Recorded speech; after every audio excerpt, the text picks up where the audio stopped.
तर मित्रांनो हे बघा आपल्याला श्री भगवद्गीता ही आपल्याला फुकट भेटलेली आहे।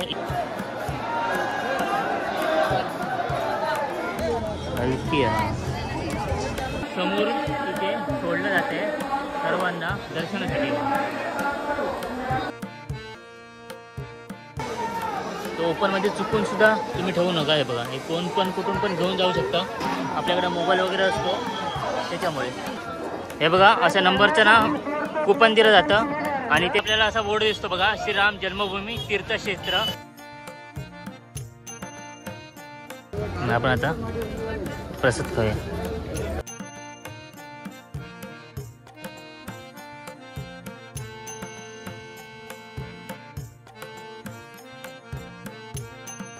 नमस्कार मित्रांनो, स्वागत आहे तुमचं परत एकदा आपल्या अयोध्या नगरीमधून। आणि मंडळी आज आपण सकाळी अयोध्या नगरीमध्ये आलो, त्यानंतर आपला मागच्या व्हिडिओमध्ये आपण प्रवास बघितला कसा आपण महाराष्ट्रातून एमपीमधून यूपीमध्ये कसा प्रवास करायचा होतो, म्हणजे थेट श्रीरामाच्या मंदिरापर्यंत ह्या शरयू नदीच्या घाटाच्या इथे। आता सर्वजण इथे स्नान वगैरे करणार, आपण पण सुद्धा इथे स्नान वगैरे केलं आणि आता आपण इथून जाणार आहे पहिलं हनुमानगडीला, जिथे हनुमंतरायाची त्या ठिकाणी मूर्ती आहे, तिथे आपण दर्शन घेणार आहोत। पहिलं तिथे असं म्हणणं आहे की इथे पहिलं हनुमंतरायाचं दर्शन घेत, म्हणजे हनुमानगडीला दर्शन घेत आपण जाणार आहोत श्रीरामाच्या मंदिरामध्ये, म्हणजे श्रीराम मंदिरामध्ये। आणि मोबाईल वगैरे आतमध्ये अलाउड वगैरे असेल तर नक्कीच तुम्हाला श्रीचं दर्शन वगैरे घडवेल।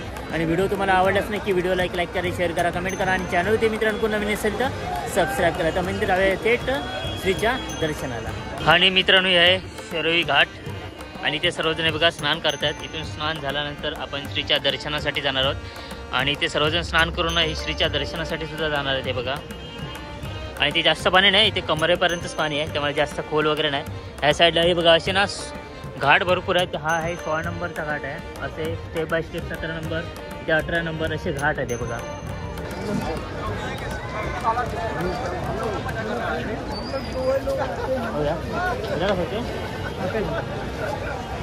तर मित्रांनो आता मी चाललो आहे इथे, म्हणजे आपण हनुमानगडीला पहिले चाललो आहे असे हनुमानरायाचं दर्शन आला आणि त्यानंतर आपण श्रीरामाचं दर्शन घेणार आहोत। तर मंडळी जेव्हा महिला वगैरे आंघोळ वगैरे करतात त्यांच्यासाठी कपडे हे म्हणजे चेंज करण्यासाठी जागासुद्धा आहेत, या ठिकाणी महिलासुद्धा आंघोळ वगैरे करू शकतात। पुरुषांना कसं इथे ह्या साईडला केलं तरी चालेल, पण महिलांना वगैरे ना चेंज करण्यासाठी ठिकठिकाणी असे बघा बॉक्स उभे केलेले आहेत, त्यामध्ये आपण कपडे चेंज करू शकता। इकडे बघा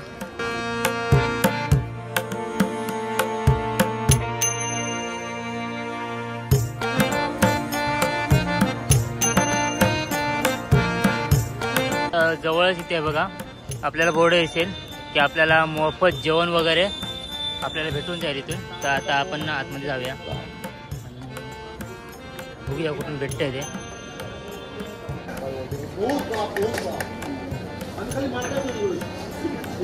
आणि मित्रांनो बघा असा प्रसाद आहे, आपण आता प्रसाद खाऊया।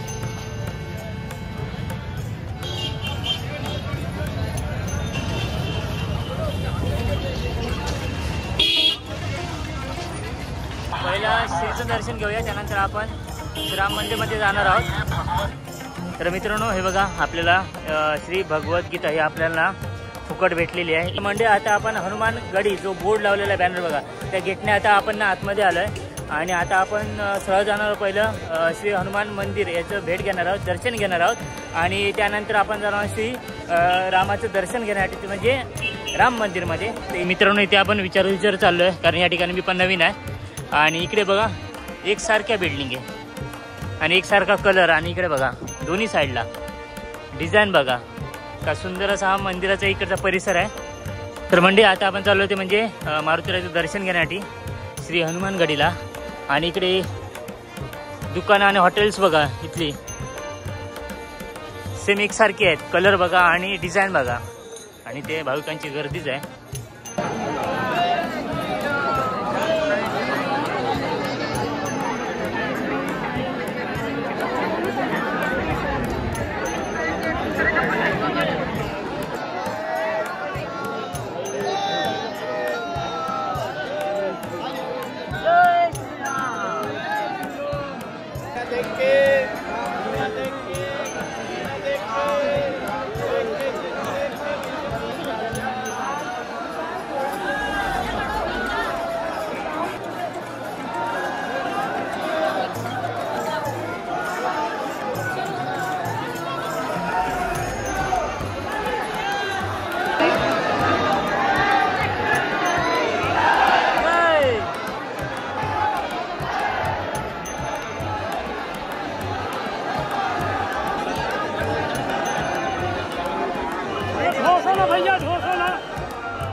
इथं सुंदर असं मंदिर आहे बघा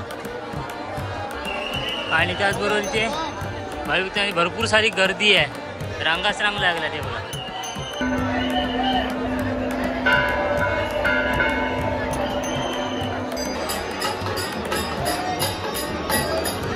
आणि मित्रांनो मंदिराच्या परिसरामध्ये अजून पण मंदिर आहेत.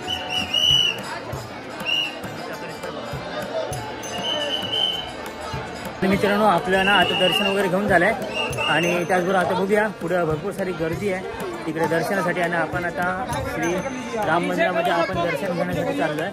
आता आपली चप्पल वगैरे कुठे साईड ठेवलेले ते आपल्याला काही समजत नाही. बघूया आता आपण कुठून बाहेर नक्की पडतोय ते. त्या साईडने बाहेर आपल्याला पडायला आणि आपण ह्या साईडने बाहेर पडूया कारण मेन एंट्रन्स तिकडे आहे, भरपूर सारी गर्दी आहे. बघूया मित्रांनो गोल फिरून आपण ना मेन गेटच्या इथे आलो आहे आणि आज समोर दृश्य बघा भरपूर सारी गर्दी आहे आणि आज रविवार असल्यामुळे अजून जास्त गर्दी आहे. आपल्याला मंदिरचा परिसर आहे इकडे अजूनही गर्दी आहे बघा. मग ह्याच गर्दीतून आपण मंदिरामध्ये प्रवेश केलेला तो म्हणजे श्री हनुमानगडी.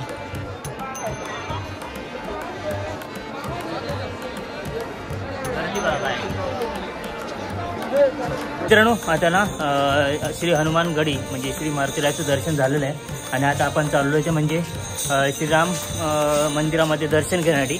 ते इथून आता 5 ते 10 मिनिटावरती अंतर आहे ते आपण त्या आता मंदिरामध्ये जाऊया. आता बघूया कुठून जायचं आहे. आपण मंदिरामध्ये जायचं आहे, बघूया आता कुठून रस्ता आहे तो. ते गर्दी बघा काय आहे ती, गर्दी भरपूर आहे. सगळीकडे दुकानं आपल्याला दिसतात म्हणजे ते कपड्याची घ्यायचे असेल किंवा आपल्याला खायचं वगैरे असेल तर भरपूर दोन्ही साईडला ना दुकान आहेत. हे बघा तुम्हाला दाखवतो, दुकान आहे बघा इकडे. म्हणजे आपल्याला खायचं काय असेल किंवा आपल्याला इथून काही एक आठवण म्हणून घेऊन जायचं असेल ना ते इथे सुद्धा दुकान आहेत. त्या साईडला पण दुकान आहे ते बघा. ही सगळी दुकानं आहेत दोन्ही साईडला, रस्त्याच्या दोन्ही साईडला दुकानं आहेत आणि हॉटेल सुद्धा आहे ते बघा. आपल्याला असा बोर्ड दिसतो बघा श्रीराम जन्मभूमी तीर्थक्षेत्र आणि आपल्याला इथून जायचं आहे मंदिरामध्ये. आता मंदिर कुठच्या साईडला आहे ते बघूया. आणि ते पोलीस बंदोबस्त सुद्धा भरपूर आहे बघा. आणि मित्रांनो बरोबर आहे बघा 2 वाजलेत आणि आपण आता दर्शनासाठी इथं गेटमध्ये एंट्री केली आहे. आतमध्ये मोबाईल वगैरे अलाउड नसेल त्याला पण आपण बघूया थोडा वेळ. गर्दी तर भरपूर आहे. आता ना 2 वाजले आपल्याला माहिती नाही किती वेळ लागेल ते कारण रांग भरपूरच्या मोठी लागली आहे. सगळं आपल्याला तिथे गर्दी भेटली. आता पुढे बघूया आपल्याला गर्दी भेटते का. गर्दी तर असणार आहे भरपूर, बघूया. आणि मित्रांनो बघा या साईडला पूर्णपणे चेकिंग करूनच आतमध्ये सोडलं जात आहे आणि इथे सोय बघा भाविकांची गर्दी आहे. किती गर्दी आहे बघा. आपल्याला समजत नाही की जायचं कुठून तरी पण विचारूया. रांगाच रांग आहे बघा, रांगाच रांगा आहे सगळीकडे. मित्रांनो आपण जेव्हा एंट्री करतो ना तेव्हा ह्या साईडला बघा हे सगळे चप्पलचं लॉकर आहे. तिथे तुम्ही चप्पल वगैरे ठेवू शकताय बघा. आणि एक कुपन दिलं जातं, मी तुम्हाला कुपन दाखवतो. हे बघा असं नंबरचं ना कुपन दिलं जातं आणि ते सगळीकडे चपला ठेवलं जातं ते बघा.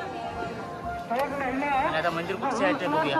आणि सगळीकडेच आपल्याला हे बघा दिसतंय इथे बॅगा वगैरे ठेवल्या जात आहेत. बघूया आता आपली काळजी आपणच घ्यायची आहे. बॅगा वगैरे कुठे ठेवल्या जातात ते बघूया.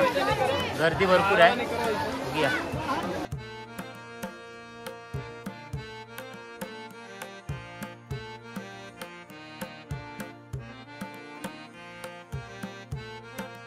मित्रांनो आता आपण ना दर्शन घेऊन बाहेर आलो आहे आणि आपण ह्याच्या बॅक साईडला आपण हे ठेवलेलं नंबर वाईज लॉकरमध्ये ना सामान वगैरे ठेवलेलं आणि त्याच्या ऑपोजिट म्हणजे मागच्या साईडला जिथून आपण बाहेर पडतो ना तिथे सुद्धा हे असं काउंटर आहे. तर तिथून आपण त्या साईडला जिथे जमा केलं ना त्या साईडला इथे यायचं. म्हणजे आता इथे 12-13 नंबर आहे ना त्या साईडला 12-13 नंबरला जर आपण म्हणजे जमा केलं ना त्या ऑपोजिटला 12-13ला यायचं.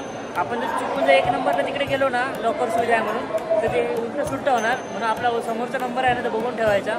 इथे आता माझा 11 नंबरला होता, म्हणून आता इथे 11 नंबरवरून डायरेक्ट लगेच 2 मिनटात आपलं सामान वगैरे भेटलं. सामान वगैरे सुरक्षित असतं, काय प्रॉब्लेम नाही. आणि गर्दी बघू शकता, आतमध्ये मोबाईल वगैरे अलाउड नव्हता. आपण बाहेरचा परिसर वगैरे बघितला थोडक्यात, आणि आतमध्ये मंदिरमध्ये गेल्यानंतर मोबाईल बंद होता.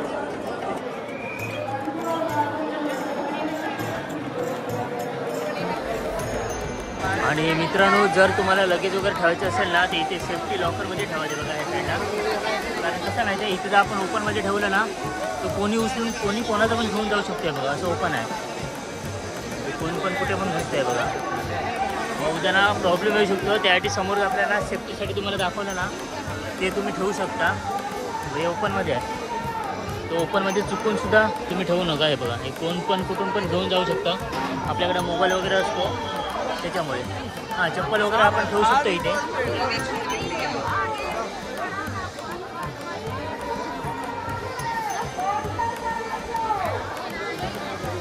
तर मित्रांनो, आता आपण ना चप्पल कलेक्ट करूया त्या साईडने, कारण त्या साईडने आपण चप्पल ठेवलेली. आता आपण ह्या साईडने चप्पल कलेक्ट करूया. यस आहे ना, तर आपण यसमध्ये जाऊन तिथे आपण कलेक्ट करूया चप्पल. मंडळी, आता आपण ना श्रीचं दर्शन वगैरे घेतलं, चप्पल वगैरे सगळं बॅग वगैरे घेतली. आणि आता बघूया अजून आपल्याला कुठे फिरता येईल.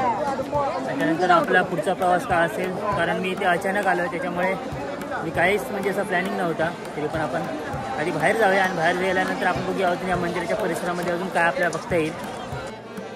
आणि इकडे एंट्री आहे बघा, आणि ही एक्झिट आहे. आणि हा मंदिरचा परिसर आहे. बरोबर मित्रांनो, तासाभरामध्ये आपलं दर्शन झालं आहे, एवढी गर्दी असून पण. आणि समोर तिथे सोडलं जाते सर्वांना दर्शनासाठी. आणि समोरच आपल्याला ते मंदिर आहे. चाललं ते म्हणजे मंदिराच्या बाहेर परिसराच्या इथून. तिथे जागोजागी ना कडक बंदोबस्त आहे, त्याच्यामुळे मंदिरच्या आतमध्ये परिसरामध्ये मोबाईलचा अलाउड नाही. मंदिराच्या बाहेरमध्ये आपण काय फोटो वगैरे शूट वगैरे करू शकतो, पण मंदिरामध्ये आतमध्ये इथे गेल्यानंतर सगळंच बंद आहे. आणि श्रीची मूर्ती एवढी सुंदर आहे ना, इथे तर जयघोषच चालू होता, जय श्रीराम करून. त्यामुळे एक मनामध्ये एक अंगामध्ये एक एनर्जी येत होती. आणि आता आपण निघालो इथे म्हणजे बाहेरच्या दिशेने. आता बघूया आपल्याला अजून काय इथे बघता येईल ते. नक्कीच्या मंदिराच्या परिसरामध्ये अजून काय असेल तर आपण थोडक्यात बघूया. मंदिराच्या परिसरामध्ये अजून एक मंदिर आहे, ते म्हणजे शाहू श्री राम जानकी मंदिर. तर आपण मंदिरामध्ये जाऊया. आणि मित्र, एक सांगायचं म्हणजे हा जो मेन गेट आहे ना मंदिरकडे जाण्याचा, त्याच्या ऑपोजिटला हे बघा एक बिर्ला धर्मशाळा आहे. ते तिथे वातावरण अशी छोटी दुकानं वगैरे आहेत. म्हणजे तिथून आपण एक राम मंदिरला भेट दिल्याबद्दल एक तुमची मूर्ती म्हणा किंवा एक आठवण घेऊन जाऊ शकतो. तर माझ्या मागे तुम्हाला दाखवतो, इथे दुकानं वगैरे आहेत. हे बघा, इथे अशी दुकानं आहेत छोटी छोटी, म्हणजे मूर्ती वगैरे आपण घेऊन जाऊ शकतो. ही मूर्ती कशी आहे, कैसे आहे वाला, कैसे आहे? तरी 5 किलोच्या आसपास वजन आहे. 1500 रुपये. कैसे है? 120. हल्की है. 320. कितना? 320 रुपये.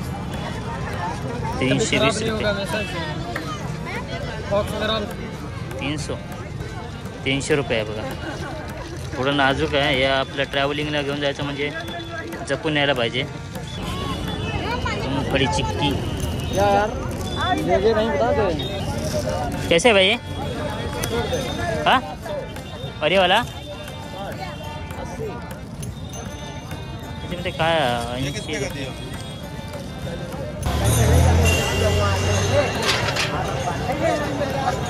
ते मी अजून आहे ते म्हणजे अयोध्येलाच आहे. आज रात्रीची ट्रेन आहे ते म्हणजे आपली थेट वाराणसीला. त्यामुळे आपण इथे सकाळी श्रीचं दर्शन वगैरे घेतलं, इथला मंदिरचा परिसर वगैरे बघितला. आणि इव्हिनिंगला मित्रांनो, संध्याकाळच्या वेळेला इथे शरयू घाट आपण ज्याला म्हणतो, इथे स्नान वगैरे करतात. त्या ठिकाणी आता आरती वगैरे असणार आहे, ते आपण थोडक्यात व्हिडिओच्या माध्यमातून बघणार आहोत.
दोस्त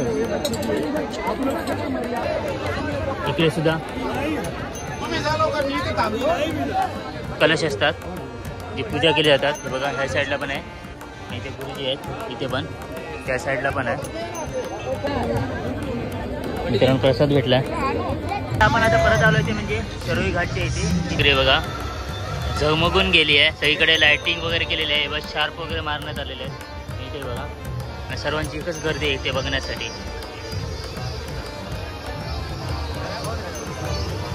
मी चाललो अयोध्या धामला, कारण आरती वगैरे आपण बघितली, आपल्याला समोरून व्ह्यू घेता आला असं मस्त आणि वाटलं असं. पण कधी परत येऊ नक्कीच घेऊ, कारण भरपूर सारी गर्दी होती. आणि त्याचबरोबर इकडे आधीपासून आपल्याला असं माहिती नव्हतं किती वाजता कोण बोलवतं, 7 वाजता कोण बोलवतं की 6 वाजता, त्याच्यामुळे एक्झॅक्ट आपल्याला चालू व्हायच्या आधी आपण बघितली. पण त्याच्या आधी जरा मागून की आपल्याला शूट करता आलं. आणि आपण आता रात्रीचा प्रवास करत आपण अयोध्या धामला जाऊया रेल्वे स्टेशनला. आणि ही रात्रीची अयोध्या बघा.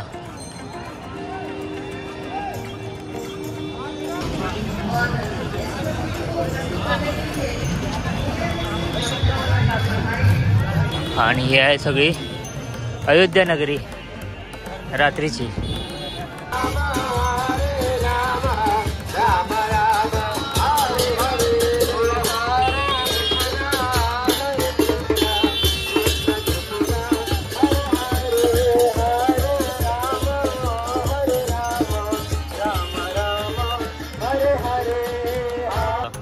अयोध्या धाम जंक्शनला पूर्ण देशभरात फिरणाऱ्या या ट्रेन त्या इंडिकेटरद्वारे दाखवण्यात येतात. आणि समोर आहे अयोध्या धाम स्टेशन. आणि स्टेशनपासून इथे बघा राम मंदिर किती आहे बघा, फक्त 1 किलोमीटर अंतरावर, म्हणजे आपण चालत जाऊ शकता. आणि हा स्टेशनचा परिसर आहे, त्यासाठी बघा नवीन होतं आहे तयार. आपण जाणार आहोत, आपल्या आता ट्रेन असणार आहे रात्री 1:30 वाजता अयोध्या धामवरून डायरेक्ट वाराणसीला. तर बघूया आता त्या घर आपल्या जनरलने प्रवास करणार आहोत. 5 तास लागतात तिथून जायला. सकाळी आता 1 वाजता जर ट्रेन आली ना तर सकाळी 5 वाजेपर्यंत ती वाराणसीला पोहोचणार आहे. आणि आपण आता पुढचा प्रवास बघणार आहोत ते पुढच्या व्हिडिओमध्ये. आपण वाराणसीला उतरल्यानंतर आपण व्हिडिओ सुरुवात करू, कारण आता आपण स्टेशन वगैरे बघितले, इथून आता ट्रेन येणार आणि डायरेक्ट आपण उतरणार ते वाराणसीला. तर त्याचबरोबर ह्या मित्रांनो व्हिडिओमधून आपण बघितलं ते म्हणजे सरोई घाटावरती जी आरती केली जाते ती आपण थोडक्यात बघितली, स्टेशन वगैरे बघितले, एकदम जवळ स्टेशन आहे. तर मित्रांनो असाही व्हिडिओ होता. परत एका नवीन व्हिडिओमधून आपण भेटणार होते म्हणजे थेट वाराणसीला एक ज्योतिर्लिंगाच्या स्वरूपात. त्या ठिकाणी आपण जाणार आहोत. हा व्हिडिओ मला आवडला नक्की व्हिडिओला लाईक करा, शेअर करा, कमेंट करा. आणि चॅनलवरती मित्रांनो कोण नवीन असेल तर सबस्क्राईब करा. तर भेटूया परत एका नवीन व्हिडिओमध्ये. तोपर्यंत बाय बाय.